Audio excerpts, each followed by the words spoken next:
Everyone, welcome back again to the topic DNA replication. This is part 3 of the lecture and we are going to start from initiation of DNA replication, in which we are going to discuss about initiation of DNA replication in prokaryotes and eukaryotes. तो हम दोनों की collectively बात करेंगे, prokaryotes में भी eukaryotes में भी. तो ये हमारी वीडियो इंक्लूड करेगी topic like origin, recognition, initiator proteins कैसे बाइंड होते हैं, फिर डीएनए की अनवाइंडिंग कैसे होती है एटी रिच रीजन में, मतलब कि ओराई के बारे में डिस्कस करेंगे, origin of replication in case of prokaryotes and eukaryotes, then helicase and primase loading, primer synthesis and replisome assembly के बारे में बात करेंगे. एट लास्ट पॉइंट हम बात करेंगे चेक पॉइंट रेगुलेशन की, और फिर हम बात करने वाले हैं कि एंड पॉइंट पे कैसे रेप्लिकेशन होता है. जैसे कि हमें पता है कि क्रोमोसोम का जो एंड पॉइंट होता है उसको हम टेलोमर बोलते हैं, तो टेलोमर के ऊपर कैसे रेप्लिकेशन होता है with the help of telomerase. और हम फिनिश करेंगे इस लेक्चर को टेलोमरेज रेप्लिकेशन के साथ. तो स्टार्ट करते हैं यहाँ पे इनिशिएशन ऑफ डीएनए रेप्लिकेशन से. हमने इंट्रोडक्टरी सेक्शन में बात करी है फोर्क के बारे में, डीएनए सिंथेसिस के टाइम पे हमें कौन कौन से सबस्ट्रेट चाहिए, तो उसी को कंटिन्यू करते हैं आज हम इनिशिएशन से. तो डिफरेंट स्टेप्स फॉलो होते हैं जब भी हम डीएनए को रेप्लिकेट करते हैं, मींस डीएनए की कॉपी बनाते हैं. तो पहला स्टेप हमारा क्या होता है, initiation, then elongation and then termination. तो डीएनए पे कुछ स्पेसिफिक साइट होती है जिसको हम क्या बोलते हैं, ओराई बोलते हैं, ओरिजिन ऑफ रेप्लिकेशन बोलते हैं, जहाँ से डीएनए अनवाइंड होता है. और डीएनए को अनवाइंड कौन करता है, हेलिकेज एंजाइम करता है, और इनिशिएट करता है रेप्लिकेशन, मतलब डीएनए अपनी कॉपी बनाता है. ठीक है, तो ये कहाँ पे हो रहा है, एक स्पेसिफिक साइट पे हो रहा है. उस स्पेसिफिक साइट को क्या बोला जाता है, ओराई, मतलब ओरिजिन ऑफ रेप्लिकेशन. तो ये डिपेंड करती है कि किस ऑर्गेनिज्म की हम बात कर रहे हैं. डिपेंडिंग ऑन द ऑर्गेनिज्म जो हमारी ओराई है वो सिंगल भी हो सकती हैं और बहुत सारी भी हो सकती हैं. जैसे single origin of replication, single ori present होती है प्रोकैरियोट्स के केस में, जिनका डीएनए मोस्टली क्या होता है, सर्कुलर, उनका क्रोमोसोम सर्कुलर होता है. ठीक है, और बहुत सारे ओराई होते हैं किसके केस में, यूकैरियोट के केस में. ठीक है, बट जब भी हम डीएनए रेप्लिकेशन की बात करते हैं तो डीएनए रेप्लिकेशन हमेशा सेल साइकिल के टाइम पे होता है, और सेल साइकिल में भी इंटरफेज के टाइम पे होता है, और इंटरफेज में भी वो एस फेज में होता है. ठीक है, तो एस फेज में एक सिंगल ओरिजिन ऑफ रेप्लिकेशन ही क्या करता है, रेप्लिकेट करता है डीएनए को. सारी ओराई एक साथ काम नहीं करते, यूकैरियोट्स में एक टाइम पे एक ही ओराई काम करता है. ठीक है, तो देखते हैं रेप्लिकॉन मॉडल क्या कहता है. रेप्लिकेशन इनिशिएशन से रिलेटेड जो मॉडल है वो किसने दिया था, रेप्लिकॉन मॉडल दिया था 1963 में फ्रांसिस जैकोब एंड सिडने ब्रेनर ने. ठीक है, इन्होंने ये बोला था कि जो ये मॉडल है ये एक्सप्लेन करता है कि कैसे बैक्टीरिया के अंदर रेप्लिकेशन की जो स्टार्टिंग है, मतलब इनिशिएशन है, उसको कौन कौन से प्रोटीन्स, कौन कौन से इवेंट कंट्रोल करते हैं. तो उन्होंने डिफाइन किया कि जो डीएनए का रेप्लिकेशन है वो कहाँ पे हो रहा है, ओरिजिन ऑफ रेप्लिकेशन में हो रहा है. उस ओरिजिन ऑफ रेप्लिकेशन को हम रेप्लिकोन बोल देते हैं. ठीक है, अब हमें पता है कि डीएनए या फिर हम बोलें कि क्रोमोसोम, डीएनए किस में प्रेजेंट होता है, प्रोटीन के साथ बाइंड करके वो क्रोमोसोम फॉर्म करता है. तो हम जब बैक्टीरिया की बात करते हैं तो बैक्टीरिया में क्या होता है, सिंगल क्रोमोसोम होता है, और वो क्रोमोसोम भी कैसा होता है, सर्कुलर शेप में होता है. ठीक है, सर्कुलर शेप में होता है. तो यहाँ पे वो बात करते हैं कि जो सिंगल क्रोमोसोम पाया जाता है ई कोलाई में, E coli is a bacteria. ठीक है, तो उसके ऊपर एक ही ओरिजिन होता है, एक ही ओरिजिन ऑफ रेप्लिकेशन होता है, एक ही रेप्लिकोन होता है पूरे हमारे क्रोमोसोम में, जिसको हम क्या बोल देते हैं, सिंगल रेप्लिकोन बोल देते हैं. इन कॉन्ट्रास्ट अगर हम बात करें यूकैरियोटिक क्रोमोसोम की, तो उसमें मल्टीपल रेप्लिकोन प्रेजेंट होते हैं, बहुत सारे ओराई प्रेजेंट होते हैं. रेप्लिकन मॉडल प्रपोज 2 कंपोनेंट, ये 2 कंपोनेंट के बारे में बात करता है. कौन सा मॉडल, रेप्लिकॉन मॉडल, जो किसने दिया, फ्रांसिस जैकोब एंड सिडने ब्रेनर ने दिया. ये बोलता है कि कैसे हमारा रेप्लिकेशन कंट्रोल किया जाता है.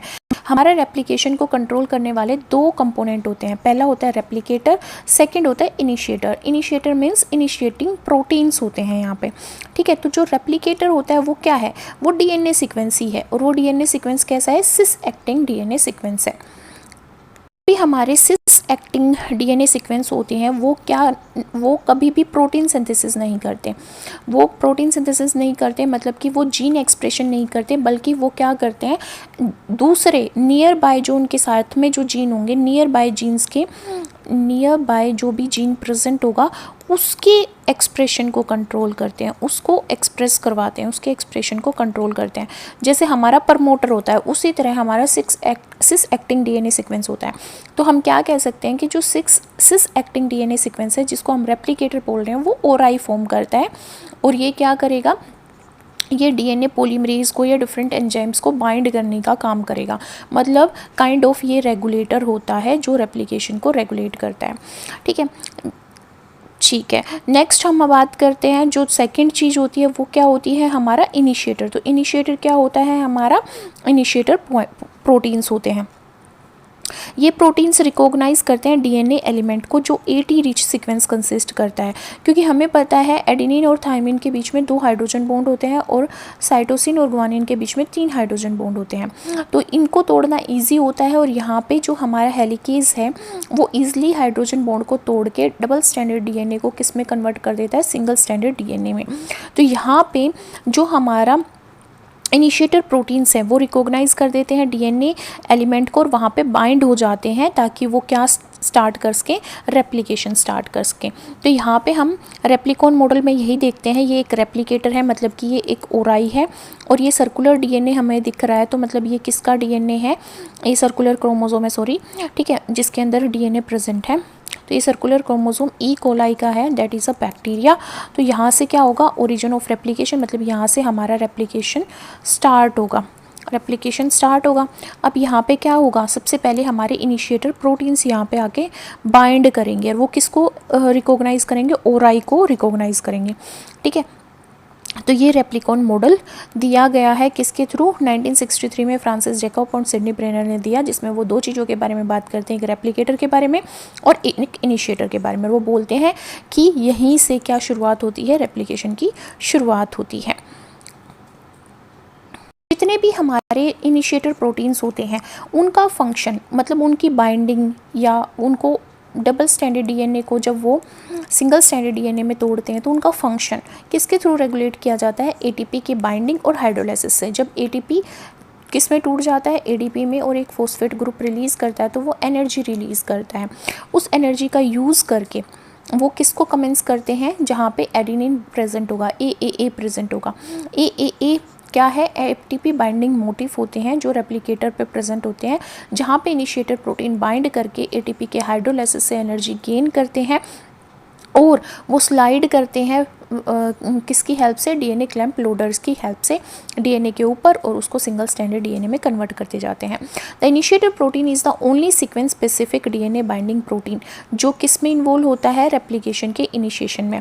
बहुत सारे प्रोटीन है, जैसे हमारे बहुत सारे प्रोटीन्स होते हैं यहाँ पे जो सीक्वेंस को आइडेंटिफाई नहीं करते कि किस पर्टिकुलर सीक्वेंस को कंसिस्ट कर रहा है रेप्लिकेटर। बट यहाँ पे जब भी इनिशिएटर प्रोटीन की बात की जाती है तो इनिशिएटर प्रोटीन्स क्या होते हैं, सीक्वेंस स्पेसिफिक डीएनए प्रोटीन्स होते हैं।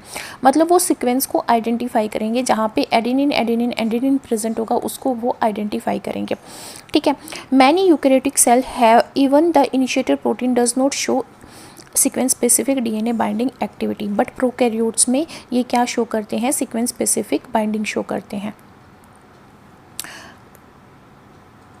अब जो भी डीएनए सीक्वेंस होता है नॉन रेप्लिकेटर्स का, बहुत सारे हम ऑर्गेनिजम्स के डीएनए सीक्वेंस को ऑलरेडी एनालाइज कर चुके हैं। तो बहुत सारे केसेस में 2 कॉमन फीचर हमने देखे हैं कि जब भी हम रेप्लिकेटर के सीक्वेंस को हमने आइडेंटिफाई किया और उसको एनालाइज किया तो हमने पाया कि उसके अंदर 2 कॉमन फीचर्स प्रेजेंट होते हैं।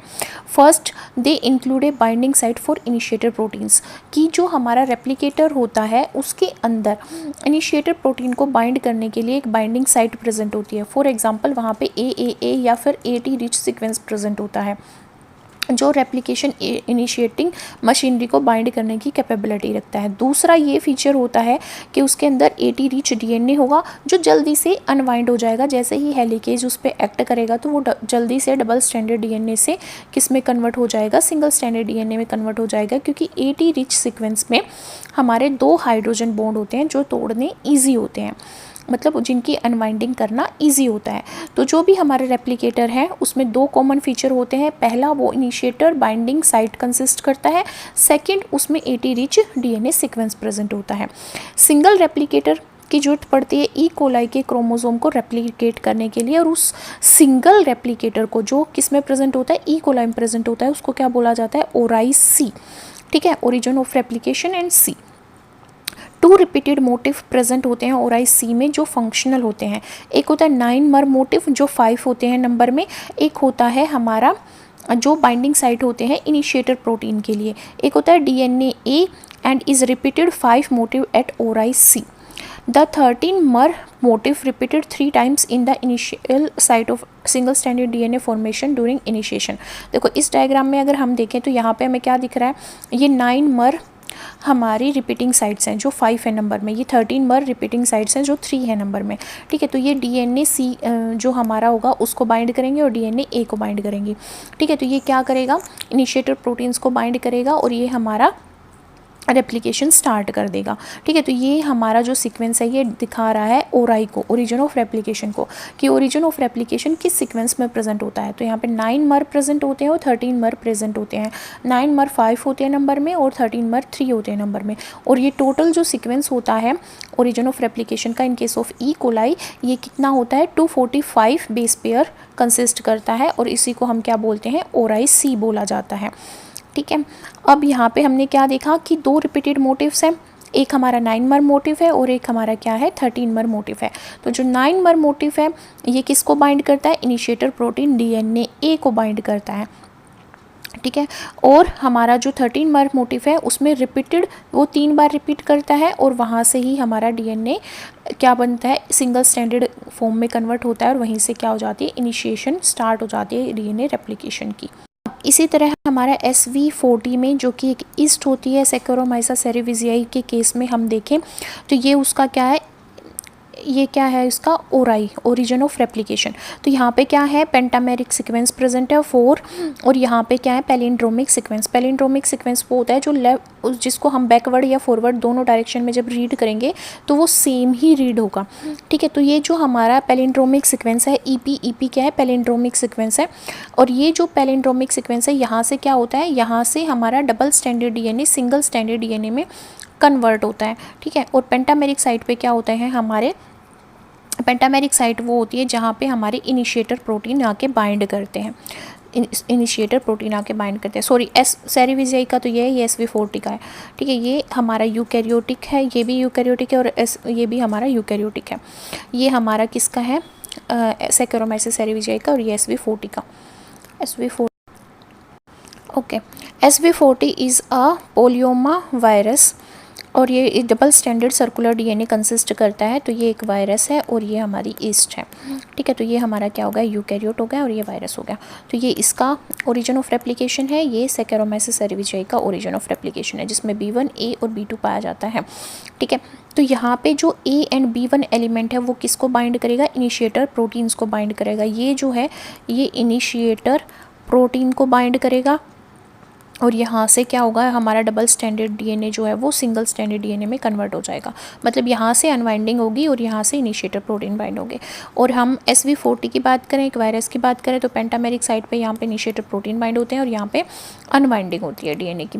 तो ये ओराई एक्सप्लेन कर रखा है कि ओरिजिन ऑफ रेप्लिकेशन जो है वो डिफरेंट ऑर्गेनिज्म में डिफरेंट सीक्वेंस कंसिस्ट करता है, बट जो कॉमन स्टेप हैं वो सेम रहते हैं। कॉमन स्टेप क्या है कि वहाँ पे इनिशिएटर प्रोटीन जाके बाइंड होंगे, इनिशिएटर प्रोटीन जाके बाइंड होंगे। और सेकंड स्टेप क्या है कि वहाँ पे हमारा डबल स्टैंडर्ड DNA कन्वर्ट कर दिया जाएगा सिंगल स्टैंडर्ड DNA में, जिसको अनवाइंडिंग ऑफ DNA भी बोला जाता है।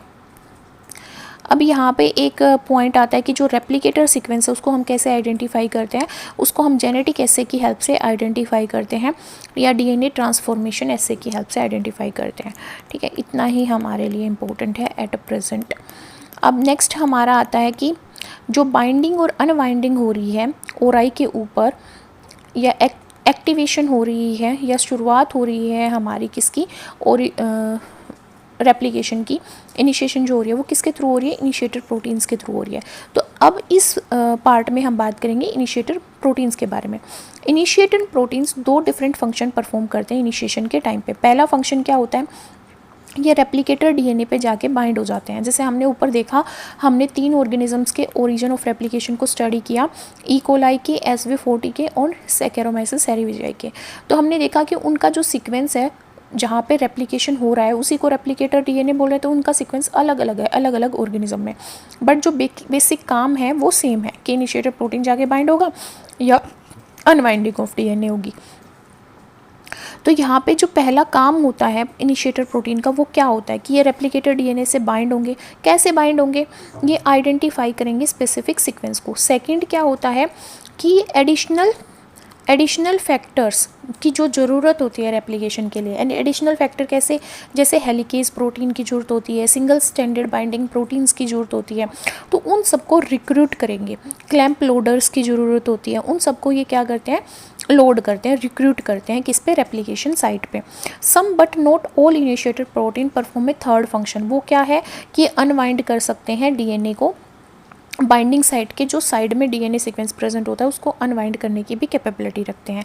एग्जांपल के तौर पे बात करें ई कोलाई की, तो ई कोलाई में जो इनिशिएटर प्रोटीन होता है वो कौन सा होता है, DNA होता है। ठीक है, इसमें 2 डीएनए बाइंडिंग डोमेन प्रेजेंट होते हैं। DNA क्या है, इनिशिएटर प्रोटीन है, किस में प्रेजेंट होता है, ई कोलाई में, जो कि एक प्रोकैरियोटिक सेल है। और जो DNA है उसके अंदर 2 डोमेन प्रेजेंट होते हैं, जो दोनों ही क्या है, डीएनए बाइंडिंग डोमेन है। एक डोमेन 9 मर एलिमेंट से बाइंड करता है, जैसे हमने देखा था किसके केस में, ई कोलाई के केस में, कि उसमें 5 मर एलिमेंट्स थे और 3 क्या थे, 13 मर एलिमेंट्स थे। ठीक है, तो जो 9 मर एलिमेंट होते हैं, रिपीटेड सीक्वेंस होते हैं 9 मर एलिमेंट के, जिस पे एक डोमेन बाइंड कर जाता है ORI-C में। ORI-C किसको बोला जाता है, ओरिजिन ऑफ रेप्लिकेशन, जो ई कोलाई में प्रेजेंट होता है, जो डबल स्टैंडर्ड फॉर्म में जब प्रेजेंट होगा उस टाइम पे एक डोमेन DNA का उसके ऊपर बाइंड हो जाएगा। When bound to ATP but not ADP, ये किससे बाउंड होते हैं, ATP से बाउंड होते हैं, फिर उसका हाइड्रोलाइसिस करते हैं और उसको ADP में कन्वर्ट करते हैं। DNA also interact with DNA in the region of repeated 13 mer repeats. ये 13 मर रिपीट्स के टाइम जहाँ पे रिपीट्स होता है उस पर भी क्या करता है, सेकेंड जो डोमेन होता है DNA का वो बाइंड करता है, जिसकी वजह से क्या होता है, अब जो 13 मर एलिमेंट पे हमने देखा कि यहाँ पे क्या होगा, डबल स्टैंडर्ड DNA कन्वर्ट होगा सिंगल स्टैंडर्ड DNA में। तो यहाँ पे क्या हो जाएगा, सेपरेशन ऑफ स्ट्रैंड हो जाएगा। और सेपरेशन ऑफ स्ट्रैंड कितने बेस पेयर से ज़्यादा जो बेस पेयर है वो उनके बीच का हाइड्रोजन बॉन्ड यहाँ पे टूटेगा, मोर देन 20 बेस पेयर्स के बीच में यहाँ पे हाइड्रोजन बॉन्डिंग को ये तोड़ देगा, जिसकी वजह से बेस पेयर सेपरेट हो जाएंगे और स्ट्रैंड किस में कन्वर्ट हो जाएंगे, सिंगल स्टैंडर्ड DNA में कन्वर्ट हो जाएंगे। जैसे हमने ऊपर देखा कि जो भी इनिशिएटर प्रोटीन्स होते हैं उनकी कैपेबिलिटी होती है कि वो एडिशनल जो भी प्रोटीन्स होते हैं, एंजाइम्स होते हैं, उनको रिक्रूट करने की कैपेबिलिटी रखते हैं। इसी तरह जो DNA है, ये क्या है, इनिशिएटर प्रोटीन है जो किसके अंदर प्रेजेंट होगा, ई कोलाई के अंदर। E coli is prokaryotic cells. ठीक है, DNA ये भी एडिशनल रेप्लिकेशन प्रोटीन्स को रिक्रूट करता है, किसमें, जब ये सिंगल स्टैंडर्ड DNA फॉर्म हो जाता है उस टाइम पे। हमें पता है सिंगल स्टैंडर्ड DNA 13 मर पे फॉर्म होता है। ठीक है, तो कौन सा ऐसा प्रोटीन है किसको रिक्रूट करेगा, ये DNA हेलिकेज को। हेलिकेज का काम क्या होता है, हेलिकेज का काम होता है कि डबल स्टैंडर्ड DNA को सिंगल स्टैंडर्ड DNA में कन्वर्ट करना by breaking the hydrogen bond, जो किसके बीच में प्रेजेंट होते हैं, नाइट्रोजनस बेसिस के बीच में प्रेजेंट होते हैं। The regulation of E coli replication is linked to the control of DNA activity and is ठीक है, ई कोलाई इसने बोला कि अगर हम कैसे रेगुलेट करेंगे कि हमें ई कोलाई का DNA रेप्लिकेट करवाना है, तो उसको रेगुलेट कैसे कर सकते हैं, जो सबसे पहले जो प्रोटीन बाइंड हो रहा है उसके फंक्शन को रेगुलेट करके, उसके फंक्शन को कंट्रोल करके। तो सबसे पहले प्रोटीन क्या है, initiator protein, that is DNA। तो इसके फंक्शन को अगर मैं कंट्रोल कर लूँ तो मैं ई कोलाई के जो DNA है उसके रेप्लिकेशन को कंट्रोल कर सकती हूँ। E coli DNA replication is regulated by DNA ATP level and sequence A। जो सीक्वेंस A प्रेजेंट होता है रेप्लिकेटर साइट पे, वो कंट्रोल करता है किसको, DNA का जो रेप्लिकेशन स्टार्ट हो रहा है उस चीज़ को, स्टार्टिंग को। और ATP लेवल, क्योंकि DNA A की एक्टिविटी के लिए ATP का हाइड्रोलाइसिस रिक्वायर्ड होता है, तभी उसको एनर्जी मिलती है। और DNA A अगर प्रेजेंट होगा तो ही क्या हो पाएगा, इनिशिएट हो पाएगा डीएनए रेप्लिकेशन। तो 3 चीज़ें इंपॉर्टेंट होगी, डीएनए ए, एटीपी का लेवल और सीक्वेंस ए। यूकैरियोटिक सेल की बात करें तो यूकैरियोटिक सेल्स में initiator is a 6 protein complex, 6 protein से मिलके बना होता है इनिशिएटर, ठीक है, जिसको हम क्या बोलते हैं, ORC, origin recognition complex. Complex क्यों बोला, क्योंकि ये 6 प्रोटीन्स को कंसिस्ट कर रहा है, ठीक है।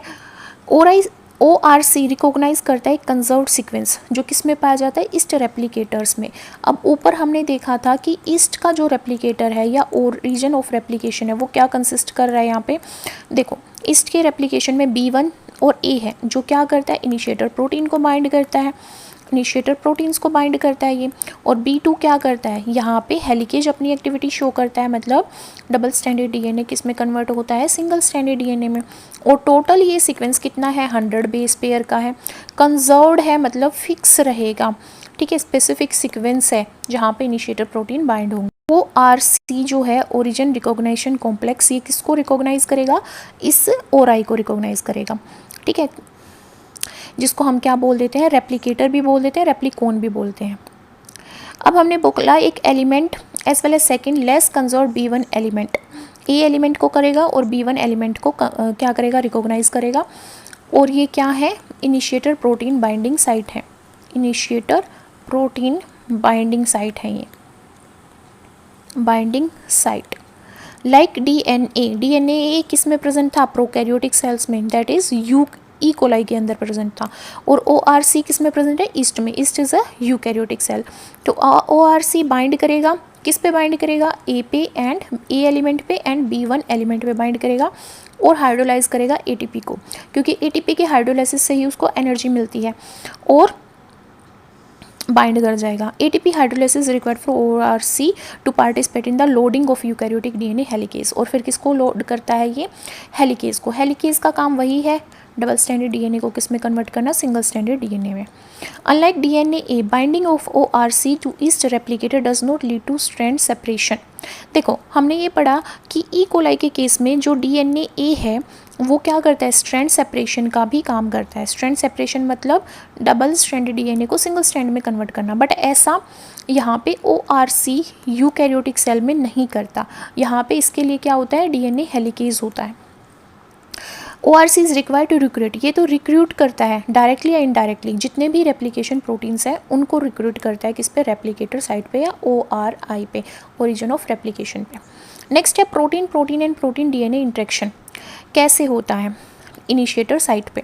Replication are largely driven by protein interaction या प्रोटीन डीएनए इंटरेक्शन, क्योंकि जैसे हमने यहाँ पे बात करी कि ORC पहले आया, फिर उसने हेलिकेज को भी मतलब रिक्रूट किया, तो यहाँ पे ये क्या चीज़ है, ये भी एक प्रोटीन है, ठीक है, ये भी एक प्रोटीन है, तो दोनों के बीच में क्या हो रहा है, प्रोटीन इंटरेक्शन हो रहा है।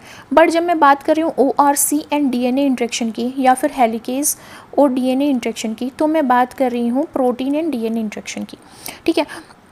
तो ये दोनों ही चीज़ें होती हैं, रेप्लिकेशन जब स्टार्ट होता है प्रोटीन इंटरेक्शन भी हो सकता है यहाँ पे जैसे हो रहा है, या फिर प्रोटीन और डीएनए इंटरेक्शन हो सकता है, पर ये सीक्वेंस इंडिपेंडेंट मैनर में होता है, मतलब कि ये कोई सीक्वेंस स्पेसिफिक इंटरेक्शन नहीं होता, ठीक है, सीक्वेंस स्पेसिफिक इंटरेक्शन नहीं है ये।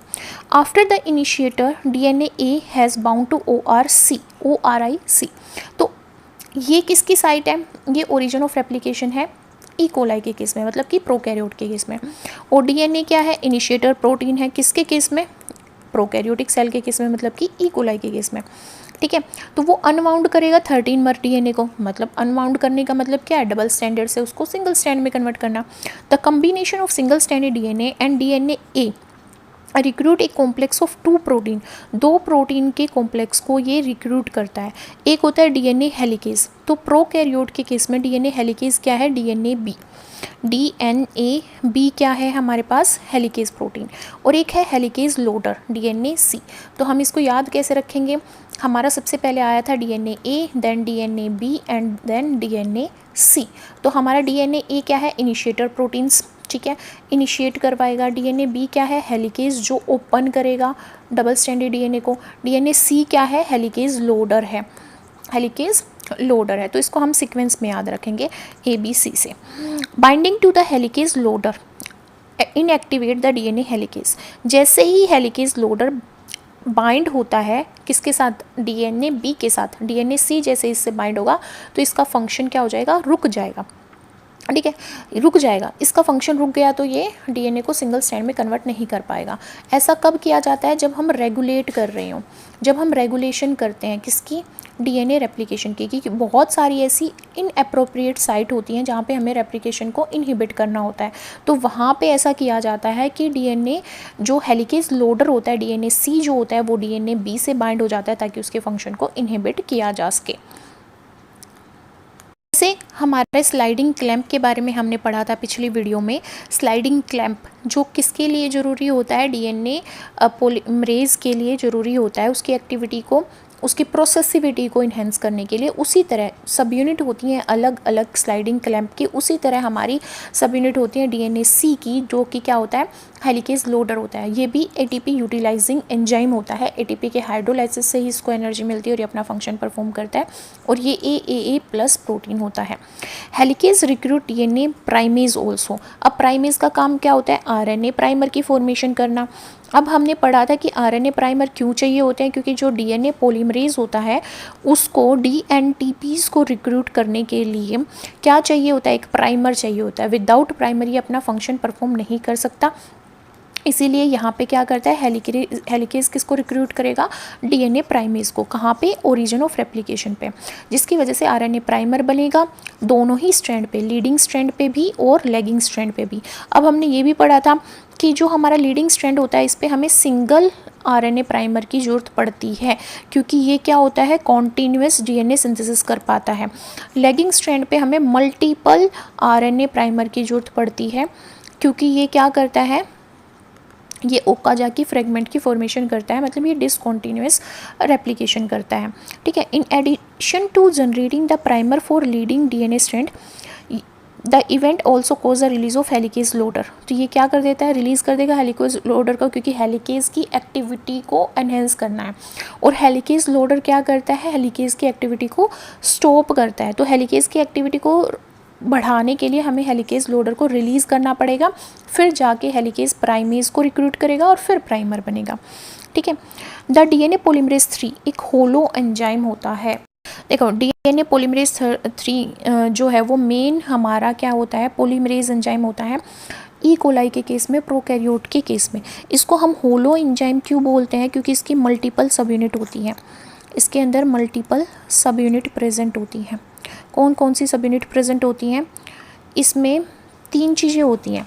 ठीक है, 3 चीज़ें होती हैं। पहला होता है कोर पॉलीमरेज, दूसरा होता है स्लाइडिंग क्लैंप, और तीसरा जो चीज़ होती है वो क्या होती है, क्लैंप लोडर।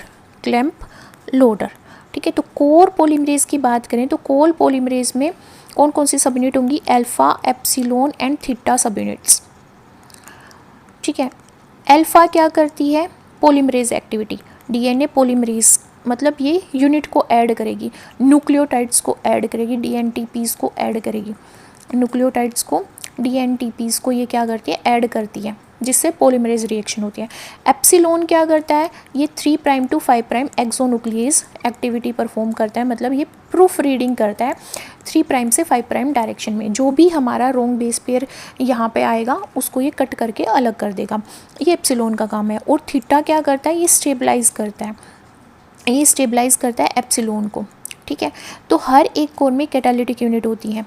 ठीक है, तो होलो एंजाइम्स के अंदर 2 कोर प्रेजेंट होते हैं। होलो एंजाइम्स के अंदर कितने कोर प्रेजेंट होते हैं, 2 कोर प्रेजेंट होते हैं, एक लीडिंग स्ट्रैंड के लिए और एक कोर जो होता है 1 कोर होता है लीडिंग स्ट्रैंड के लिए, और एक कोर किसके लिए होता है, लेगिंग स्ट्रैंड के लिए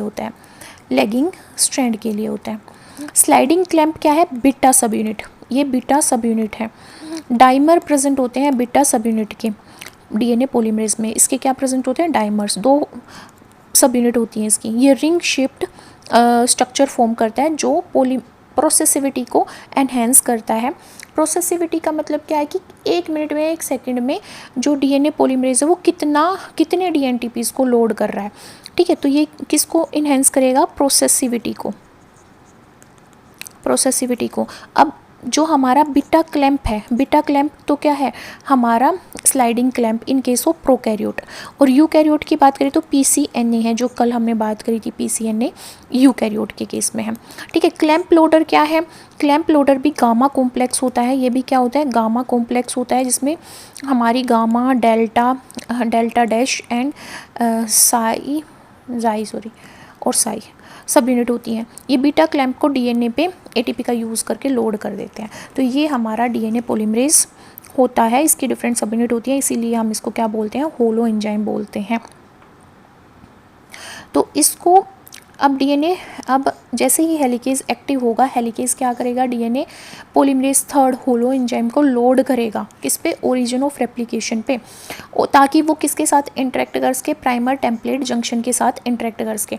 अब हमें पता है कि प्राइमर पे आरएनए प्राइमर होते हैं, और आरएनए प्राइमर पे 3 प्राइम पोजीशन पे हमारा हाइड्रोक्सिल ग्रुप क्या होता है, ओपन होता है। हाइड्रोक्सिल मोइटी जो होती है वो ओपन होती है, जिसके बाद हाइड्रोजन की एफिनिटी ऑक्सीजन से के लिए कम हो जाती है, और ये इससे अलग हो जाएगी तो यहाँ पर नेगेटिव चार्ज आ जाएगा, लोन पेयर्स ऑफ इलेक्ट्रॉन बढ़ जाएंगे, न्यूक्लियोफिलिक अटैक करेगा जो भी हमारा इनकमिंग फोस्फेट ग्रुप होगा, अल्फा फोस्फेट होगा। किसका अल्फा फोस्फेट, इनकमिंग डीएनटीपीज का, और वो आके यहाँ पे बेस पेयरिंग कर लेगा।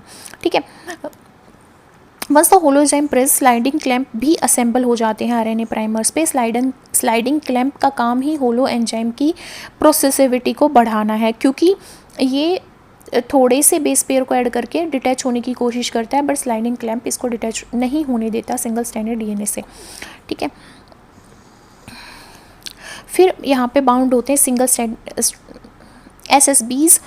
ठीक है, सिंगल स्टैंडर्ड बाइंडिंग प्रोटीन्स यहाँ पे बाइंड होते हैं, जो क्या करते हैं, स्टेबलाइज करते हैं हमारे सिंगल स्टैंडर्ड डीएनए को।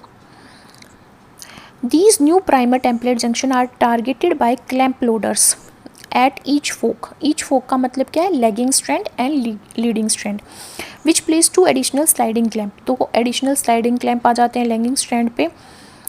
These clamp are recognized by second core DNA third enzymes। इसका 2 कोर होते हैं, एक कोर की बात करी हमने लीडिंग स्ट्रैंड पे होता है, एक कोर हमने बात करी लैगिंग स्ट्रैंड पे होता है।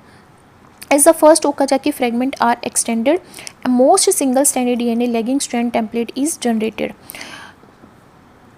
एक ओकाजाकी फ्रेगमेंट क्या हो जाएगा, फिनिश हो जाएगा, फिर हम लेगिंग स्ट्रैंड को एज अ टेम्पलेट यूज़ करेंगे, प्राइमर उससे बाइंड होगा, अगेन उस पर होलो एंजाइम आएगा, अगेन वो डीएनटीपीस को बाइंड करेगा, अगेन ओकाजाकी फ्रेगमेंट फॉर्म होंगे। ठीक है, तो ये जो प्रोसेस है ये साइक्लिक वे में चलती जाएगी, और जब सारे ओकाजाकी फ्रेगमेंट फॉर्म हो जाएंगे तो उनको यहाँ पे ज्वाइन करेगा डीएनए लाइगेज, और एक सिंगल स्ट्रैंड में कन्वर्ट कर देगा, और यहाँ पे हमारा रेप्लिकेशन कंप्लीट हो जाएगा। सेम ही चीज़ इस डायग्राम में यहाँ पर रिप्रेजेंट कर रखी है। ये डायग्राम किसका है, ई कोलाई के अंदर डीएनए रेप्लिकेशन के इनिशिएशन को शो कर रहा है। जैसे यहाँ पे ये क्या है, हमारा डीएनए सीक्वेंस है, इसमें ये 9 मर रिपीट शो कर रखे हैं, 13 मर रिपीट शो कर रखे हैं। ठीक है, अब यहाँ पे सबसे पहले क्या होता है, इनिशिएटर प्रोटीन आके बाइंड करता है। इनिशिएटर प्रोटीन यहाँ पे क्या है, इनिशिएटर प्रोटीन है डीएनए ए, जो ए प्लस सीक्वेंस के थ्रू बाइंड होता है, और एटीपी डिपेंडेंट मैनर में, मतलब एटीपी का हाइड्रोलाइसिस करके ये एनर्जी लेता है, तो यहाँ पे बाइंड हो जाएगा। जैसे ये बाइंड होगा उसके बाद हमारा डीएनए हेलिकेज को ये रिक्रूट करता है। डीएनए हेलिकेज यहाँ पे ई कोलाई के केस में क्या होता है, डीएनए बी होता है। ठीक है, ये जैसे ही यहाँ पे बाइंड होगा, ये क्या होंगे, 13 मर रिपीट्स ओपन अप हो जाएंगे, जिसकी वजह से double standard DNA single stand में कन्वर्ट हो जाएगा। देखो यहाँ पे ये डबल स्टैंडर्ड है, और यहाँ पे क्या है, सिंगल स्टैंडर्ड डीएनए है। ठीक है, तो 13 मर रिपीट्स क्या हो जाते हैं, सेपरेट हो जाते हैं। फिर इसी के साथ हेलिकेज लोडर आता है। हेलिकेज लोडर क्या करता है, इनहिबिट करता है एक्टिविटी किसकी, हेलिकेज की। ठीक है, अब ये हेलिकेज जो लोडर है वो क्या करता है, ओपन कर देता है हेलिकेज की रिंग को। जैसे ही इसकी रिंग ओपन होती है तो ये जो सिंगल स्टैंडर्ड डीएनए इससे आसानी से पुल किया जा सकता है। ठीक है, आसानी से ये इसके अंदर से निकल जाता है, क्योंकि ये रिंग लाइक स्ट्रक्चर है। ठीक है, फिर यहाँ पे जो डीएनए सी है, जो लोडर है, वो क्या करता है, रिंग को ओपन करेगा, जिसकी वजह से वो सिंगल स्टैंडर्ड डीएनए से बाइंड हो जाएगा। कौन, हेलिकेज। हेलिकेज क्या है, यहाँ पे डीएनए बी हेलिकेज है इन केस ऑफ प्रोकैरियोट्स। ठीक है, अब बाइंड हो गया, उसके बाद यहाँ पे क्या होता है, हम लोडर को रिमूव करते हैं, फिर लोडर को रिमूव करते हैं ताकि हेलिकेज़ की एक्टिविटी इन्हेंस करवाई जा सके। तो जैसे ही लोडर को रिमूव करेंगे हेलिकेज़ की एक्टिविटी इन्हेंस होगी, उसी तरह तो फिर हेलिकेज़ क्या करेगा, प्राइमेज एंजाइम को रिक्रूट कर देगा ओराई पे, ओरिजिन ऑफ रेप्लिकेशन पे या रेप्लिकेटर के ऊपर। जैसे ही हमारा प्राइमेज आएगा वो प्राइमर की सिंथेसिस करेगा, लीडिंग स्ट्रैंड पे भी और लैगिंग स्ट्रैंड पे भी, और इसी टाइम पे जो हेलिकेज़ है उसको रिमूव कर दिया जाएगा रेप्लिकेटर से, ठीक है। और यहाँ पे आरएनए प्राइमर की फॉर्मेशन हो जाएगी, ठीक है, आरएनए प्राइमर की फॉर्मेशन हो जाएगी और डीएनए बी जो था उसको रिमूव कर दिया जाएगा। फिर ये प्रोसेस होने के बाद जैसे ही प्राइमर बन जाएगा, DNA polymerase third holo enzyme को यहाँ पे रिक्रूट किया जाएगा। अब वो क्या करेगा, लैगिंग स्ट्रैंड और लीडिंग स्ट्रैंड दोनों पे ही वो क्या करेगा, डीएनटीपी को बाइंड करेगा, पर उसकी प्रोसेसिविटी क्या होती है, कम होती है। इसलिए यहाँ पे किसको रिक्रूट किया जाता है, स्लाइडिंग क्लैंप को, ताकि वो डीएनए पॉलीमरेज थर्ड की प्रोसेसिविटी को बढ़ा सके और वो क्या कर सके, नए डीएनए स्ट्रैंड की सिंथेसिस कर सके लीडिंग और लैगिंग स्ट्रैंड पे, और कंप्लीट हो सके इनिशिएशन किसकी, रेप्लिकेशन की। मैं बोला था कि प्रोकैरियोट के केस में क्या होता है, सिंगल ओराई प्रेजेंट होता है, single origin of replication present होता है, बट हमने बात करी कि मल्टीपल ओराई प्रेजेंट होते हैं, multiple origin of replication present होते हैं किसमें, यूकैरियोट्स में, ठीक है। तो अब बहुत सारे रेप्लिकेशन ओराई प्रेजेंट होने की वजह से क्या हो सकता है, एक साथ पूरा क्रोमोसोम रेप्लिकेट करने की कोशिश कर सकता है, जिससे क्रोमोसोम ब्रेकेज आ सकता है, बहुत सारी एबनॉर्मलिटीज़ आ सकती हैं, क्रोमोसोम का सेग्रीगेशन हो सकता है, ठीक है, और वो ज़्यादा अमाउंट में एम्पलीफाई हो सकते हैं। पर इस चीज़ को रोकने के लिए जो क्रोमोसोमल डीएनए रेप्लिकेशन है वो सिर्फ और सिर्फ किस में होता है, एस फेज़ में होता है। सेल साइकिल के टाइम पे हमने देखा है कि इंटरफेज और एम फेज़ में हम सेल साइकिल को डिवाइड करते हैं। इंटरफेज में भी क्या होता है, हमारे पास G1 G2 और एस फेज़ होती है, ठीक है, और जी नोड फेज़ होती है। तो एस फेज़ जो होती है, सिंथेसिस फेज़, उसमें क्या होता है, डीएनए रेप्लिकेट करता है, तो वो एक सिंगल ओराई से ही रेप्लिकेट करेगा। Every base pair in each chromosome be replicated once and only once each time a eukaryotic cell divide. जितनी भी बार वो डिवाइड करेगी तो एक बेस पेयर एक ही बार रेप्लिकेट होगा, अदरवाइज सेल क्या हो जाएगी, एबनॉर्मल हो जाएगी और उसकी डेथ हो जाएगी, ठीक है। तो यहाँ पे हमारा यूकैरियोट के केस में जो ओरिजिन ऑफ रेप्लिकेशन है उनके बीच में कितना गैप होता है, 30 kb का गैप होता है उनके बीच में, ठीक है, kilo base pair. Thus even a small eukaryotic chromosome may have more than 10 origin। छोटे से क्रोमोसोम के अंदर भी 10 से ज़्यादा ओराई प्रेजेंट होते हैं जहाँ पे रेप्लिकेशन स्टार्ट हो सकता है। जब एक बार ही सारे ओराई अगर एक्टिवेट हो जाएं, सारे ओरिजिन ऑफ रेप्लिकेशन एक्टिवेट हो जाएं, तो कहीं पे तो डीएनए क्या हो जाएगा, रेप्लिकेट हो जाएगा, और कहीं पे अनरेप्लिकेटेड डीएनए रह जाएगा। अनरेप्लिकेटेड डीएनए रह जाएगा, पर बहुत सारी साइट पे क्या हो रहा है, रेप्लिकेशन हो रहा है। रेप्लिकेशन होने की वजह से जो सिस्टर क्रोमेटिड्स हैं क्रोमोसोम में, वो सेपरेट होने की कोशिश करेंगे। अब वो सेपरेट होने की कोशिश करेंगे तो वहाँ पर क्या आ जाएगा, गैप आ जाएगा, टूट जाएंगे, जिसको बाद में फिल भी नहीं किया जा सकता और रिपेयर भी नहीं किया जा सकता। तो ये क्या हो जाएगा, इनएप्रोप्रिएट सेल फॉर्म करेगा या एबनॉर्मल सेल फॉर्म करेगा, जिसकी वजह से बहुत सारी एबनॉर्मलिटी हो सकती है, सेल डेथ हो सकती है, ठीक है। तो इसको प्रिवेंट करने के लिए हमारे अंदर इनबिल्ड मैकेनिज्म होता है कि एक सेल साइकिल के टाइम पे एक जीन एक ही बार क्या करेगा, एक्सप्रेस करेगा, और डीएनए जो है वो एक ही बार रेप्लिकेट करेगा। अब देखो हमने क्या पढ़ा, हमने पढ़ा कि प्रोकैरियोट के केस में डीएनए ए होता है इनिशिएटर प्रोटीन, जो स्ट्रैंड सेपरेशन का काम भी करता है, ठीक है। बट यूकैरियोट्स के केस में पढ़ा हमने ORC के बारे में, जो हमारा स्ट्रैंड सेपरेशन का काम नहीं करता है। यहाँ पे सिर्फ हेलिकेज ही स्ट्रैंड सेपरेशन का काम करता है। इसीलिए बोला जाता है कि हेलिकेज की जो लोडिंग है वो फर्स्ट स्टेप होती है in the initiation of replication in case of eukaryote. तो हेलिकेज लोडिंग कहाँ पे होगी, सभी रेप्लिकेटर्स पे होगी। कब होगी, एस फेज़ में होगी, S1 फेज़ में, क्योंकि एस फेज़ में क्या होता है, रेप्लिकेशन होता है। रेप्लिकेटर या फिर ओराई, ओरिजिन ऑफ रेप्लिकेशन, उसका एक्टिवेशन होगा और हमारा हेलिकेज एक्टिवेट हो जाएगा। रेप्लियोसोम जो मशीनरी है जिसमें बहुत सारे प्रोटीन आते हैं वो असेंबल हो जाएंगे, और जो हमारी एस फेज़ है उसमें क्या हो जाएगा, इनिशिएट हो जाएगा replication. Eukaryotic helicase loading require 4 separate proteins, उसको 4 अलग अलग प्रोटीन्स की जरूरत होती है लोड करने के लिए। फर्स्ट स्टेप क्या होता है हेलिकेज लोडिंग में, सबसे पहले रिकॉग्नाइज किया जाता है रेप्लिकेटर को, मतलब इनिशिएटर साइट कौन सा ओरिजिन है उसको आइडेंटिफाई करेंगे, किसके थ्रू, ORC के थ्रू। ORC बाउंड करेगा ATP के थ्रू, कहाँ पे, ओरिजिन ऑफ रेप्लिकेशन पे, उसको रिकॉग्नाइज करेगा, फिर वो किसको लोड करेगा, हेलिकेज को लोड करेगा। A cell enter the G1 phase of cell cycle, ORC bound. जैसे ही वो G1 फेज में एंटर करती है, ORC बाउंड कर जाता है ओरिजिन ऑफ रेप्लिकेशन पे और 2 हेलिकेज प्रोटीन को लोड कर देता है। कौन कौन से helicase protein? CDC6 and CDT1। ठीक है, CDC6 एंड CDT1 ये क्या है? हेलिकेज प्रोटीन है जिसको लोड कौन करता है? ORC। कब करता है? G1 फेज में करता है, इंटरफेज के G1 फेज में सेल साइकिल के टाइम पे। एंड 2 कॉपीज़ यहाँ पे आती है MCM27 हेलिकेज की। कहाँ पे बाइंड होंगी? ORI पे बाइंड होंगे, ओरिजिन ऑफ रेप्लिकेशन पे।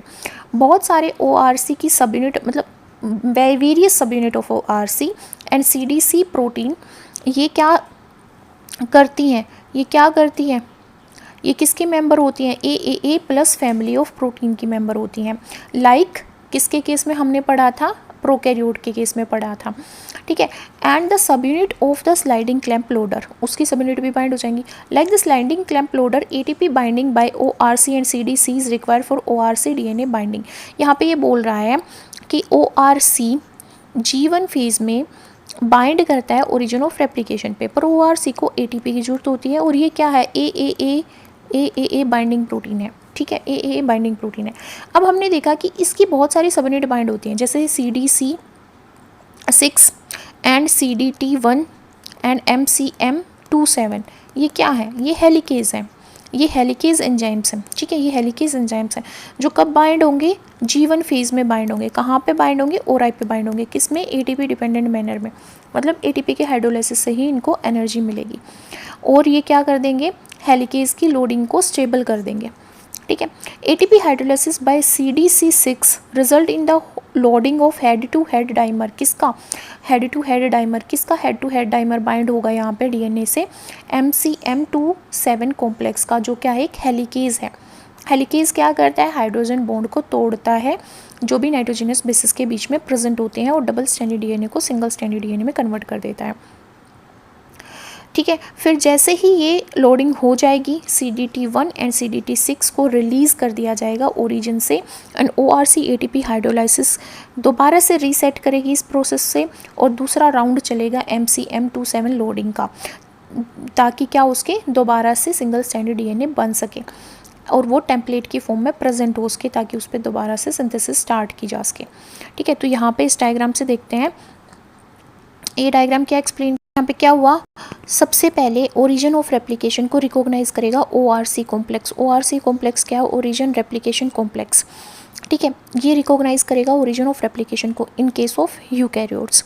ठीक है, तो जो ORC है ना वो ATP डिपेंडेंट मैनर में काम करता है, मतलब ATP प्रेजेंट जब होगी तभी ORC बाइंड करेगा। जैसे ही ORC बाइंड होता है तो ये CDC कॉम्प्लेक्स को, जो कि ATP बाउंड कॉम्प्लेक्स है, उसको लोड करता है कहाँ पे? ओरिजिन ऑफ रेप्लिकेशन पे। जैसे ये लोड होता है फिर ये 2 कॉपी MCM27 कॉम्प्लेक्स की, MCM27 कॉम्प्लेक्स क्या है? हेलिकेज प्रोटीन है ये।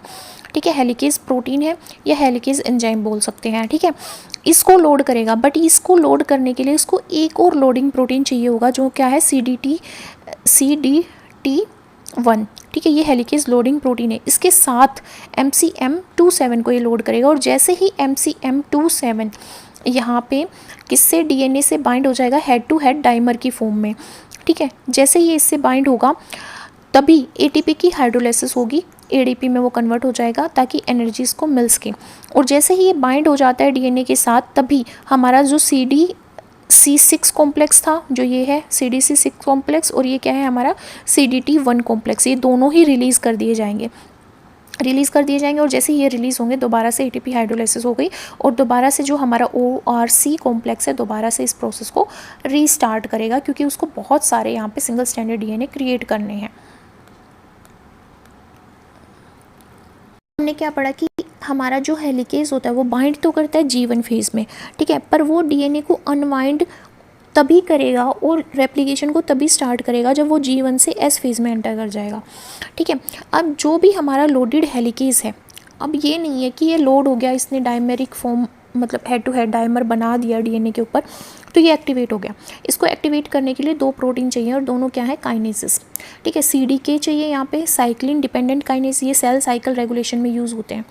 सेल साइकिल की जब रेगुलेशन की जाती है कि सेल साइकिल को आगे कंटिन्यू किया जाए या नहीं, तब ये हम रेगुलेटरी प्रोटीन पढ़ते हैं। तो यहाँ पे दो प्रोटीन काइनेज हैं जो किसकी एक्टिविटी को अफेक्ट करते हैं, हेलिकेज प्रोटीन की। तो यहाँ पे पहला होता है CDK, पहला क्या है हमारे पास CDK है, ठीक है, साइक्लिन डिपेंडेंट काइनेज, और दूसरा क्या है DDK, DBF4 dependent kinase. Protein kinase are proteins जो क्या करते हैं, फोस्फेट ग्रुप को टारगेट साइट पे क्या करते हैं, बाइंड करते हैं। काइनेज क्या करता है, फोस्फेट ग्रुप को बाइंड करता है। These kinases are activated when cells enter S phase, और ये तभी एक्टिवेट होते हैं जब सेल साइकिल हमारे G1 से किस में एंटर कर जाएगी, एस फेज में। जैसे ही हमारा DDK एक्टिवेट हो गया, जैसे ही एक्टिव हो गए तो DDK टारगेट करेगा किसको, जो पहले से लोड हो रखा है हेलिकेज, क्योंकि ये किस फेज़ में हुआ, G1 फेज़ में ऑलरेडी लोड हो रखा है। एंड CDK किसको टारगेट करेगा, दूसरे रेप्लिकेशन प्रोटीन को। और जैसे ही फोस्फोरिलेशन होगी, फोस्फोरिलेशन का मतलब क्या है, फोस्फेट को बाइंड कर देंगे, क्योंकि ये क्या है, काइनेज प्रोटीन है। तो जैसे ही ये प्रोटीन पे फोस्फोरिलेशन करेंगे क्या होगा, CDC45 एंड GINS प्रोटीन की बाइंडिंग हो जाती है हेलिकेज प्रोटीन के साथ। हेलिकेज प्रोटीन क्या था, MCM27 हेलिकेज। ये किसके केस में है, यूकैरियोट के केस में, ठीक है। तो CDC45 एंड जो हमारा GINS है, ये स्टूमुलेट करते हैं किसकी एक्टिविटी को, MCM27 की एक्टिविटी को। MCM27 क्या है, हेलिकेज प्रोटीन है, और ये ATPase डिपेंडेंट मैनर में काम करता है, मतलब ATP के हाइड्रोलाइसिस से इसको एनर्जी मिलती है। तो इसको अपने एक फंक्शन को परफॉर्म करने के लिए ATP हाइड्रोलाइसिस की जरूरत पड़ेगी एंड हेलिकेज एक्टिविटी परफॉर्म करने के लिए। तो दो ये सारे मिलके क्या बना देंगे, CDC45 MCM27 and GINS complex, जिसको हम क्या बोलते हैं, CMG कॉम्प्लेक्स बोलते हैं। क्या बोलते हैं, CMG कॉम्प्लेक्स बोलते हैं। Which is the active form of MCM27 DNA helicase, ठीक है। अब ये क्या हो गया, एक्टिवेट हो गया, तो ये डबल स्टैंडर्ड DNA के ऊपर हेड टू हेड डाइमर की फॉर्म में लोड हो जाएगा और उसको सिंगल स्टैंडर्ड DNA में कन्वर्ट कर देगा। Thus during the activation event one strand of DNA must be ejected from the central channel of each helicase, और दो MCM27 कॉम्प्लेक्स जब जैसे ही इंटरेक्ट करेंगे तो वो डिस्टर्ब हो जाएंगे, ठीक है। The 3 eukaryotic DNA polymerase assemble हो जाएंगे ओरिजिन ऑफ रेप्लिकेशन पे। कौन कौन से यहाँ पे हमारे पॉलीमरेज असेंबल होंगे, जैसे ही हमारा DNA डबल सिंगल स्टैंडर्ड में कन्वर्ट होगा। एक तो हमारा क्या होता है, DNA पॉलीमरेज एप्सिलॉन, ठीक है, ये ओरिजिन पे होता है, ठीक है। जैसे ही हमारा CDC45 होगा, ऐसे ही हमारा एप्सिलॉन बाइंड हो जाएगा। And GINS before the DNA unwinding, ये DNA के अनवाइंड होने से पहले बाइंड हो जाता है। In contrast DNA polymerase delta और अल्फा, अल्फा क्या है, प्राइमेज भी है, जो RNA प्राइमर की सिंथेसिस करेगा। दोनों की रिक्वायरमेंट पड़ती है DNA के अनवाइंड होने से पहले, मतलब DNA के सिंगल स्टैंड बनने से पहले इनकी जरूरत पड़ती है, और इनको पहले ही ओरिजिन पे क्या कर दिया जाता है, रिक्रूट कर दिया जाता है। तो सबसे पहले क्या होगा, देखो जब हमारा डबल स्टैंडर्ड DNA प्रेजेंट होता है तो उस पर हमारा GINS प्रेजेंट होता है, MCM27 प्रेजेंट होता है, ठीक है। और हमारा क्या प्रेजेंट होता है, ये DNA polymerase delta and DNA polymerase alpha, जिसको प्राइमेज बोलते हैं, ये ऑलरेडी प्रेजेंट होते हैं। जब MCM27 हेलिकेज एक्टिविटी शो करता है और हमारे DNA को सिंगल स्टैंडर्ड DNA में कन्वर्ट करता है, उसके बाद हमारा CDC45 हमारा बाइंड होता है, मतलब सेम टाइम पे जब हेलिकेज एक्टिविटी हो रही होगी, ठीक है। तो जो CMG कॉम्प्लेक्स है, CMG कॉम्प्लेक्स क्या है, CMG कॉम्प्लेक्स हमारा है जिसमें हमारा CDC45 भी है, MCM27 भी है और GINS भी है, ठीक है। ये तीनों कॉम्प्लेक्स बनाते हैं और ये पॉलीमरेज की बाइंडिंग को अफेक्ट करते हैं और रेप्लिकेशन फोर्क पे जो रेप्लिकेशन मशीनरी है उसकी फंक्शनिंग को इनिशिएट करवाते हैं। यही सेम चीज़ यहाँ पे डायग्राम में एक्सप्लेन कर रखी है। यहाँ पे क्या हुआ था, हमारा G1 फेज़ के अंदर जब सेल साइकिल की G1 फेज़ चल रही थी तो MCM27 कॉम्प्लेक्स यहाँ पे हेड टू हेड डाइमर की फॉर्म में डबल स्टैंडर्ड DNA से बाइंड हो जाता है, बट ये एक्टिव नहीं होता, ये यहाँ पे इनएक्टिव फॉर्म में प्रेजेंट है, ठीक है। तो यहाँ पे हमारे SID2 और SID3 एंड DPB11 ये बाइंड करते हैं। पहले ये दोनों देखो, जैसे G1 फेज से S फेज में एंटर करेगा हमारा DNA, S फेज में एंटर करेगा तो यहाँ पे काइनेजेस प्रोटीन जो है CDK और DDK ये दोनों ही एक्टिवेट हो जाते हैं। एक्टिवेट हो जाते हैं तो ये क्या करते हैं, फोस्फोरिलेशन करते हैं। फोस्फोरिलेशन मतलब इस पर भी फोस्फेट बाइंड कर देंगे, इस पर भी फोस्फेट बाइंड कर देंगे, तो ये भी एक्टिवेट हो जाएगा, ये भी एक्टिवेट हो जाएगा। जैसे ही एक्टिवेट हो गए तो ये DPB11 से बाइंड हो जाएगा और इन तीनों की बाइंडिंग होने से क्या होता है, ये CDC45 को भी रिक्रूट करते हैं और GINS को भी रिक्रूट करते हैं, किसके ऊपर, डबल स्टैंडर्ड DNA के ऊपर। जैसे ये रिक्रूट होता है, हमारा जो MCM27 कॉम्प्लेक्स है वो 27 जो हेलिकेज प्रोटीन है वो किस में कन्वर्ट हो जाता है, CMG कॉम्प्लेक्स में, मतलब CDC45 GINS and MCM27 complex में कन्वर्ट हो जाता है, जिसकी वजह से जो MCM27 कॉम्प्लेक्स है उसकी हेलिकेज एक्टिविटी यहाँ पे क्या हो जाती है, एक्टिवेट हो जाती है। और ये जो हमारे प्रोडक्ट थे SID2 और SID3 और DPB11 ये हमारे रिलीज़ कर दिए जाते हैं। ठीक है, जैसे ये रिलीज़ होते हैं, हेलिकेज एक्टिविटी एक्टिवेट होती है, तो यहाँ पे सिंगल स्टैंडर्ड DNA बन जाता है। ऊपर भी सिंगल स्टैंडर्ड है, नीचे भी सिंगल स्टैंडर्ड DNA है। तो यहाँ पे हमारा पॉलीमरेज एप्सिलॉन रिक्रूट किया जाता है, जो कि लीडिंग स्ट्रैंड पे DNA की सिंथेसिस करेगा। ठीक है, फिर उसके बाद हमारा रिक्रूट किया जाता है पोल अल्फा एंड प्राइमेज, जो प्राइमर की फॉर्मेशन करेगा, है ना, RNA प्राइमर की फॉर्मेशन करेगा लेगिंग स्ट्रैंड पे, और पॉलीमरेज डेल्टा को, जो लेगिंग स्ट्रैंड पे DNA की सिंथेसिस करेगा। इनको रिक्रूट कर दिया जाएगा और इनिशिएट हो जाएगी हमारी क्या, replication in case of eukaryote. हमें यहाँ पे ये डायग्राम दिख रहा है। ये डायग्राम क्या एक्सप्लेन करता है कि सेल साइकिल कैसे रेगुलेट करती है CD के एक्टिविटी को, और CD के एक्टिविटी कैसे कंट्रोल करती है रेप्लिकेशन को। अब ये सेल साइकिल दिखा रहा है कि सेल साइकिल में यहाँ पे क्या है, हमारी G1 फेज़, ये तो हमारी क्या है, ये वाली G1 फेज़ है। ठीक है, ये S फेज़ है, ये G2 फेज़ है और ये M फेज़ है, माइटोसिस फेज़ है। तो देखो हमें पता है कि जब हमारा G1 फेज़ में होता है, मतलब G1 फेज़ में DNA होता है, क्रोमोसोम होता है, वहाँ पे हेलिकेज लोडिंग हो जाती है। ठीक है, उससे पहले जब हमारी G2 फेज़ में होगी या M फेज़ में होगी, वहाँ पे ORC रिकॉग्नाइज कर देता है ओरिजिन ऑफ रेप्लिकेशन को, पर वहाँ पे हेलिकेज की लोडिंग नहीं होती। ORC हेलिकेज की लोडिंग करवाता है G1 फेज़ में, बट हेलिकेज यहाँ पे एक्टिवेट नहीं होता। यहाँ पे जो CD के लेवल प्रेजेंट तो होता है, CD के protein, cell cyclin dependent kinase protein present तो होते हैं, बट इनका लेवल कम होता है, बहुत लो लेवल होता है। ठीक है, जिसकी वजह से ये लोड करवाते हैं हेलिकेज को, बट हेलिकेज यहाँ पे इनएक्टिव होगा। जैसे ही वो G1 फेज़ से हमारा क्रोमोसोम S फेज़ में एंटर करेगा, यहाँ पे हेलिकेज एक्टिवेट हो जाएगा और डबल स्टैंडर्ड DNA को किस में कन्वर्ट कर देगा, सिंगल स्टैंडर्ड DNA में कन्वर्ट कर देगा। ऐसा क्यों होता है, क्योंकि यहाँ पे CD की एक्टिविटी हाई हो जाती है, तो वो फॉस्फोरिलेशन करता है, फॉस्फोरिलेशन करके और हेलिकेज को एक्टिवेट कर देता है, रेप्लिकेशन स्टार्ट हो जाता है। पर कोई भी नया हेलिकेज यहाँ पे लोड नहीं होता। कब नहीं होता, जब तक क्रोमोसोम की सेग्रीगेशन नहीं हो जाती और जब तक क्रोमोसोम किस में नहीं आ जाते, G1 फेज़ में नहीं आ जाते। इस तरह से CD के क्या करता है, हेल्प करता है सेल साइकिल रेगुलेशन में। देखते हैं क्या सिमिलरिटीज़ होती है यूकैरियोटिक और प्रोकैरियोटिक के DNA रेप्लिकेशन को जब भी इनिशिएट किया जाता है तो क्या होती है सिमिलरिटी वही होती है कि सेम इनिशिएटिंग प्रोटीन्स आएंगे। ठीक है, सेम हेलिकेज आएगा, फिर यहाँ पे और दूसरे प्रोटीन्स को लोड किया जाएगा, तो वो सब सिमिलरिटी होती है। The first step in the recognition, सब पहला स्टेप क्या होता है, हम रेप्लिकेटर को रिकॉग्नाइज करते हैं। रिकॉग्नाइज करने का काम कौन करता है, इनिशिएटर प्रोटीन करते हैं। फिर the initiator protein in combination with one और मोर हेलिकेज, फिर इनिशिएटर प्रोटीन हेलिकेज को लोड करते हैं और उनके साथ कंबाइन करके असेंबल हो जाते हैं रेप्लिकेटर पे। तो हेलिकेज जो है वो क्या करता है, वो सिंगल स्टैंडर्ड DNA बना देता है और टेम्पलेट बन जाता है। फिर RNA प्राइमेज को लोड करवाता है वो, जिसके बाद RNA प्राइमर की सिंथेसिस होती है। जैसे ही प्राइमर सिंथेसाइज हो जाता है, जो भी कंपोनेंट होगा उसको रेप्लिकेट कर दिया जाता है। ठीक है, और हमारा क्या हो जाता है, नया DNA बन जाता है। तो the regulation of replication in bacteria and eukaryotic cell is different, but ये जो प्रोसेस है ये सेम है, बट जो रेगुलेशन है वो क्या होती है, डिफरेंट होती है। Dividing bacterial cell initiate replication more than once per cell cycle, एक सेल साइकिल में एक से ज़्यादा बार रेप्लिकेट करती है बैक्टीरिया की सेल। बट हमने पढ़ा यूकैरियोट की जो सेल होती है वो एक सेल साइकिल में एक ही बार DNA को रेप्लिकेट करती है, वो भी किस फेज़ में, S फेज़ में करती है। तो ये मेन डिफरेंस होता है। ये रेगुलेट करने पे फोकस करती है, इनिशियल जो लोडिंग होती है MCM हेलिकेज की, कहाँ पे, ओरिजिन ऑफ रेप्लिकेशन पे, किसके थ्रू होती है, CD के कॉम्प्लेक्स के थ्रू या CD के प्रोटीन के through.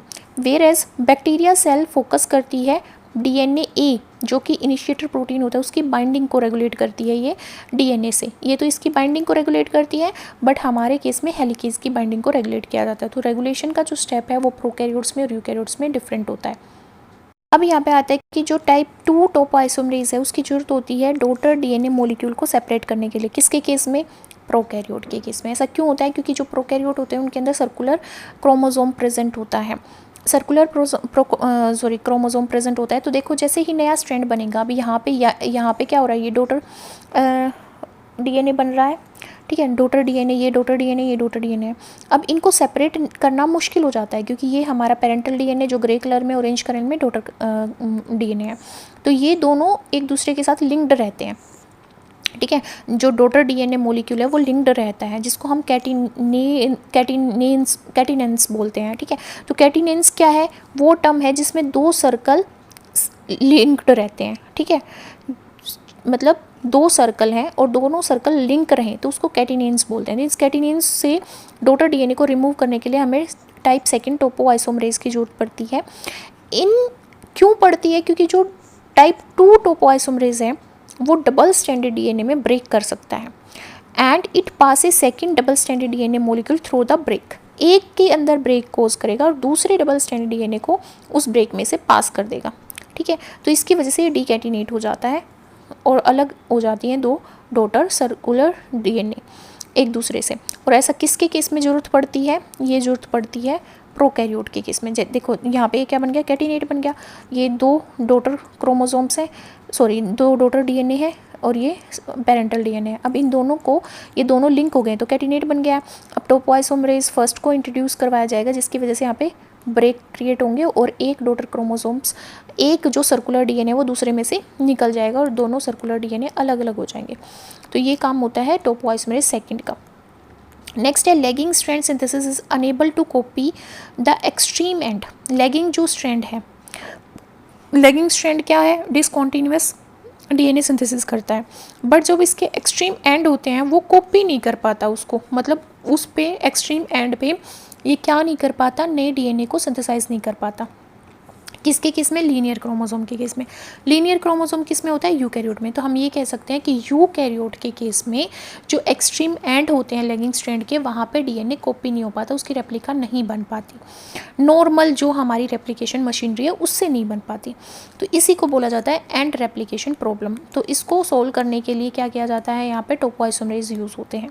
Organism solve the end replication problem in a variety of वे, अलग अलग तरीके से होता है। एक क्या है, इसमें से एक सॉल्यूशन तो ये है कि वन सॉल्यूशन क्या है, एक प्रोटीन का यूज़ करेंगे, आरएनए को एज अ प्राइमर यूज़ करने की बजाय यहाँ पे एक प्रोटीन को यूज़ किया जाएगा, ठीक है, दोनों एंड पे क्रोमोसोम्स की एक नया डीएनए सिंथेसाइज करने के लिए। इस सिचुएशन में जो प्राइमिंग प्रोटीन होगा वो लैगिंग स्ट्रैंड के टेम्पलेट से बाइंड हो जाएगा और अमाइनो एसिड को यूज़ करेगा OH ग्रुप प्रोवाइड करवाने के लिए। जैसे कुछ अमाइनो एसिड होते हैं जिनकी जो R ग्रुप होता है, उनके R ग्रुप में क्या प्रेजेंट होता है, हाइड्रोक्सिल ग्रुप प्रेजेंट होता है। जैसे आरएनए प्राइमर होता है, आरएनए प्राइमर के 3 प्राइम एंड पे भी हाइड्रोक्सिल ग्रुप प्रेजेंट होता है। तो उसी पर्पज़ को फिल करने के लिए यहाँ पे क्या यूज़ किए गए हैं, अमाइनो एसिड। जैसे टायरोसिन एक अमाइनो एसिड है जिसके हमारे R ग्रुप में हाइड्रोक्सिल ग्रुप प्रेजेंट होता है, ठीक है। तो ये आरएनए प्राइमर को इजीली रिप्लेस कर सकता है। तो by priming the last lagging strand the priming protein become covalently linked, वो कोवेलेंटली लिंक हो जाएगा 5 प्राइम एंड पे क्रोमोसोम्स के, वो डीएनए की सिंथेसिस कर देगा, ठीक है। एक तो ये प्रोसेस होती है। और जो एंड होते हैं यूकैरियोटिक क्रोमोसोम्स के, उनको क्या बोला जाता है, टेलोमर्स बोला जाता है। And they are generally composed of head to tail repeats, मतलब वहाँ पे रिपीट्स किसके होते हैं, वो G rich DNA sequence consist करता है, टेलोमर्स। ये जो एंड पॉइंट होते हैं इनको क्या बोला जाता है, टेलोमर्स बोला जाता है। इन टेलोमर्स पे T और G रिच सीक्वेंस प्रेजेंट होता है। For example human telomeric mer consist of many head to tail repeats, जिसमें क्या होता है, जैसे TTA GGG इस तरह से सीक्वेंस प्रेजेंट होता है, ठीक है। और ये रिपीट्स डबल स्ट्रैंडेड होते हैं। The 3 prime end of each chromosome extend beyond the 5 prime end as single stranded DNA. इसने बोला जो 3 प्राइम एंड होता है हर क्रोमोसोम का, वो 5 प्राइम एंड से ज़्यादा आगे तक जाता है, मतलब एक्सटेंड करता है TG सीक्वेंस की फॉर्म में, और वो सिंगल स्ट्रैंडेड डीएनए की फॉर्म में एक्सटेंड करता है। This unique structure act as a novel origin of replication, जो एंड रेप्लिकेशन को कंपनसेट करने का काम करता है। रेप्लिकेशन है ये किसके थ्रू करा जाएगा, यहाँ पे कौन सा प्रोटीन, डीएनए पॉलीमरेज यहाँ पे बाइंड नहीं होगा, यहाँ पे कौन सा प्रोटीन बाइंड होगा, एंजाइम बाइंड होगा, टेलोमरेज, जो इसकी रेप्लिकेशन में हेल्प करेगा। क्यों होता है, क्योंकि जो हमारा टेलोमरेज होता है उसको टेम्पलेट की जरूरत नहीं पड़ती, एक्सोजिनस टेम्पलेट की जरूरत नहीं पड़ती एक नया डीएनए बनाने के लिए। Telomerase is a remarkable enzyme that includes multiple protein sub unit, इसकी भी बहुत सारी सब यूनिट होती है और इसके अंदर एक आरएनए कंपोनेंट भी होता है। तो इसको हम बोल सकते हैं कि ये राइबोन्यूक्लियोप्रोटीन का एक एग्जाम्पल है। कौन? टेलोमेरेज प्रोटीन या enzyme. Telomerase act to extend the 3' end of its DNA substrate, अपने डीएनए सबस्ट्रेट पे 3' एंड को एक्सटेंड करता है, जैसे हमारा डीएनए पॉलीमरेज एक्सटेंड करता है। आरएनए कंपोनेंट किसका? टेलोमेरेज के अंदर एक आरएनए कंपोनेंट भी होता है। तो आरएनए कंपोनेंट ऑफ टेलोमेरेज वो किसका काम करता है? टेम्पलेट का काम करता है और टेलोमेरिक सीक्वेंस को ऐड करता जाता है 3' एंड पे। ठीक है, टेलोमेरेज स्पेसिफिकली इलोंगेट कर देता है 3' पे जो हाइड्रोक्सिल ग्रुप प्रेजेंट होता है सिंगल स्ट्रैंडेड सीक्वेंस के ऊपर, क्या यूज़ करके? अपने ही अंदर आरएनए कंपोनेंट को एज अ टेम्पलेट यूज़ करके। द न्यूली सिंथेसाइज्ड डीएनए कैसा बनता है? फिर सिंगल स्ट्रैंडेड बनता है। अनयूजुअल फंक्शन क्या है आरएनए कंपोनेंट का? वो क्या है? टेलोमेरेज आरएनए, मतलब ये एक टेलोमेरेज आरएनए है जिसको TER बोला जाता है, क्योंकि ये अपने ही आरएनए कंपोनेंट को एज अ टेम्पलेट यूज़ करके सिंगल स्ट्रैंडेड डीएनए की सिंथेसिस करता है at 3' end. TER varies in size, इसका साइज भी वेरी करता है, 150 से लेके 1300 बेस पेयर तक इसका साइज वेरी कर सकता है। In all organism the sequence of RNA include a short region, जो किसको इनकोड करता है? 1.5 copies of complement of telomeric sequence. जैसे ह्यूमन के केस में ये कौन से सीक्वेंस को कोड करता है? AAU CCC AAUC, इस सीक्वेंस को ये क्या करता है? कोड करता है। One of the protein sub unit of telomeres क्या है? एक मेंबर है डीएनए पॉलीमरेज की। जिस तरह से हमने बोला कि टेलोमेरेज के अंदर बहुत सारी सब यूनिट होती हैं, एक सब यूनिट होती है आरएनए कंपोनेंट जो एक्ट करता है एज ए टेम्पलेट, उसी तरह एक प्रोटीन सब यूनिट होती है जो एक्ट करती है एज ए डीएनए पॉलीमरेज। ठीक है, जो आरएनए टेम्पलेट को यूज़ करके रिवर्स क्या करती है? डीएनए की सिंथेसिस करती है। तो हम इसको क्या बोल सकते हैं? रिवर्स ट्रांसक्रिप्टेज भी बोल सकते हैं इस सब यूनिट को। टेलोमेरेज रिवर्स ट्रांसक्रिप्टेज इस सब यूनिट को बोला जाता है, जिसको शॉर्ट फॉर्म में TERT भी बोला जाता है। These enzymes reverse transcribe RNA into DNA, ठीक है, using the associated RNA template. तो जो TERT है, मतलब टेलोमेरेज जो हमारा रिवर्स ट्रांसक्रिप्टेज है, वो सिंथेसाइज करता है डीएनए को to the end of TR template, but वो कॉपी नहीं कर सकता आरएनए को उस पॉइंट के बाहर। ठीक है, at this point RNA template अलग हो जाएगा डीएनए से और दोबारा से रीएनील हो जाएगा लास्ट 4 न्यूक्लियोटाइड पे, मतलब लास्ट के जो 4 न्यूक्लियोटाइड होते हैं टेलोमेर सीक्वेंस पे, उस पे जाके दोबारा से आरएनए टेम्पलेट बाइंड हो जाता है और इस प्रोसेस को बार बार रिपीट करता रहता है। तो हमने क्या पढ़ा? हमने पढ़ा जो टेलोमेरेज एंजाइम्स होता है उसके अंदर आरएनए और डीएनए हेलिकेज एक्टिविटी भी होती है। आरएनए डिपेंडेंट रिवर्स ट्रांसक्रिप्टेज, मतलब DNA dependent reverse transcriptase activity भी वो शो करता है, डीएनए पॉलीमरेज की एक्टिविटी भी शो करता है, आरएनए टेम्पलेट भी बनाता है। तो टेलोमेरेज के अंदर आरएनए डीएनए हेलिकेज एक्टिविटी भी होती है। टेलोमेरेज को बस एक टेम्पलेट की जरूरत पड़ती है जो वो खुद के ही कंपोनेंट से बनाता है, जिसके अंदर सिर्फ एक 3' एंड पे हाइड्रोक्सिल ग्रुप प्रेजेंट होना चाहिए और उसी सीक्वेंस को ये यूज़ करता है एज अ प्रीकर्सर्स और उसी को प्रोसेस करके सिंगल स्ट्रैंडेड डीएनए बनाता है। और बाद में दोबारा से ये क्या करता है? कहाँ पे प्रेजेंट होता है? लास्ट के 4 न्यूक्लियोटाइड पे प्रेजेंट होता है, किसी भी टेलोमेरिक साइट पे। तो जो टेलोमेरेज होते हैं वो एक्ट करते हैं 3' एंड पे टेलोमर के, 5' पे नहीं करते, 3' एंड पे करते हैं। मतलब वो सिर्फ लैगिंग स्ट्रैंड पे ही करते हैं, तो वो सिर्फ एक स्ट्रैंड को ही एक्सटेंड करते हैं, क्रोमोसोम के दोनों स्ट्रैंड को एक्सटेंड नहीं करते। By providing N extended 3' and, क्योंकि ये 3' एंड पे ही क्या करता है? सीक्वेंस को सिंथेसाइज करता है। Telomerase provide additional template for the lagging strand replication machinery by synthesising and extending RNA primer using the telomerase extended 3' end as a template. जो सेल है वो क्या करती है? सेल क्या करती है? 5' एंड पे लेंथ को इंक्रीज कर देती है, क्रोमोसोम की लेंथ भी इस तरीके से क्या हो जाती है? बढ़ जाती है। देखते हैं कि कुछ टेलोमेरेज बाइंडिंग प्रोटीन होते हैं जो टेलोमेरेज की एक्टिविटी को इन्हेंस करते हैं और उसकी लेंथ को भी एनहेंस करते हैं। तो यहाँ पे 2 डायग्राम दिखाए गए हैं, ये किस में है? सैकेरोमाइसिस सेरेविजिया के केस में है, ह्यूमन सेल के केस में। तो यहाँ पे हम क्या देख रहे हैं? यहाँ पे एक RAP1 प्रोटीन है जो डबल स्ट्रैंडेड टेलोमेरिक रिपीट से डीएनए के डायरेक्टली बाइंड हो जाता है। ठीक है, फिर RIF2 और RIF1 है जो टेलोमेरेज से इनडायरेक्टली बाइंड होते हैं, वाई बाइंडिंग टू RAP1। यहाँ पे CDC13 होता है जो सिंगल स्ट्रैंडेड टेलोमेरिक रिपीट से बाइंड होता है और टेलोमेरेज को रिक्रूट करता है। ठीक है, इसी तरह ह्यूमन सेल्स में देखें तो TRF1 और TRF2 जो डायरेक्टली बाइंड होते हैं डबल स्ट्रैंडेड डीएनए के साथ, फिर TIN2 और TPP1 और POT1 जो है वो इन दोनों के साथ एसोसिएट होकर इनडायरेक्टली बाइंड होते हैं डबल स्ट्रैंडेड डीएनए से। फिर POT1 होता है जो डायरेक्टली बाइंड करता है सिंगल स्ट्रैंडेड डीएनए के साथ, जहाँ पे टेलोमेरिक रिपीट प्रेजेंट होता है और टेलोमरेज की एक्टिविटी को क्या करता है, ये इनहिबिट करता है। ठीक है, इस तरह से ये रेगुलेट करते हैं डिफरेंट प्रोटीन्स किसकी एक्टिविटी, हमारे टेलोमरेज की activities. Telomerase can extend the 3' OH end of telomeric end, telomeric end पे जो 3' OH है उसको एक्सटेंड कर सकता है, मतलब ये लैगिंग स्ट्रैंड पे ही प्रेजेंट होता है। As the telomeric become longer, जैसे ये लॉन्गर बनता है तो ज़्यादा टेलोमेरिक बाइंडिंग प्रोटीन वहाँ पे एक्यूमुलेट हो जाते हैं और टेलोमरेज की एक्टिविटी को इनहिबिट कर देते हैं, उसके एक्सटेंशन को रोक देते हैं। सैकेरोमाइसिस सेरेविजियाई के केस में हमने देखा CDC13 प्रोटीन है वो सिंगल स्ट्रैंडेड डीएनए रीजन से बाइंड करता है टेलोमर के।